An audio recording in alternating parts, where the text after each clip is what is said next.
ఊర్లకెళ్ళి పట్నం వచ్చుడు ఒగెత్తైతే పట్నంలో పోవాల్సిన జాగలకు తిరుగుడు ఇంకో ఎత్తు. ట్రాఫిక్ చిన్నగా ఉంటుందా మరి?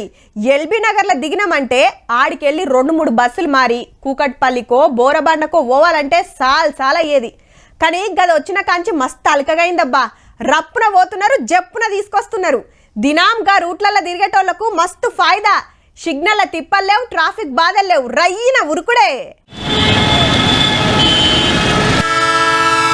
పట్నంలో మెట్రో రైలు కూతబెట్టబట్టి 7 ఏండ్లు. రోజుకి ఎట్లా లేదన్నా 5 లక్షల మంది ప్రయాణం చేస్తే 7 ఏండ్లలో 63 కోట్ల మంది మెట్రో ఎక్కిండ్రట. మియాపూర్కెళ్ళి ఎల్బీ నగర్, నాగోల్కెళ్ళి రాయదుర్గు, ఎంజీబీఎస్కెళ్ళి పరేడ్ గ్రౌండ్ 3 రూట్లలో రైళ్లు తిప్పుతుంటే మస్తు మందికి ఫాయిదా అవుతుంది. పొద్దుగాల పొద్దుముక జిబజిబా ఉంటాయి మరి స్టేషన్లు.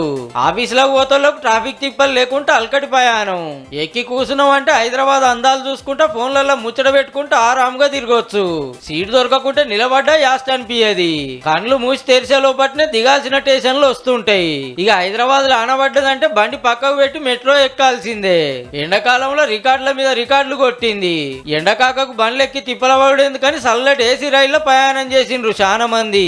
ఇప్పుడు హైదరాబాద్ లో 88 లక్షల బండ్లు రోడ్ల మీద తిరుగుతుంటే ట్రాఫిక్ తోటి శీతం తిప్పలైతుంది మరి. అటు బండ్ల పొగ, ఇటు ఆరన్ల మోత. బైకులు కార్లు పెరిగినాయి కానీ రోడ్డు గంతే ఉంది కదా. సిగ్నల్ కు సుక్కలే. గా కష్టం కొంత తప్పియాలని ఇంకో 5 రూట్లలో పట్టాలు వరిసే పని ముంగటేసుకున్నారు. పాత బస్తీకి కూడా మెట్రో దౌడు తీయబోతుంది. మొత్తం 74 కిలోమీటర్లు, 54 స్టేషన్లు. కిలోమీటర్ కు 318 కోట్లు ఖర్చు పెట్టబోతున్నారు. జనవరికెళ్లే పనులు చాలుగా పోతున్నాయి. ఒడిపిస్తానికి 4 ఏళ్లు పట్టొచ్చునట. రేపు హైదరాబాద్ లో ఇంకెన్ని బండ్లు పెరుగుతాయో గాని అప్పటోరకు ఎట్లనో ఒకట్లా చదువుకోండి మరి.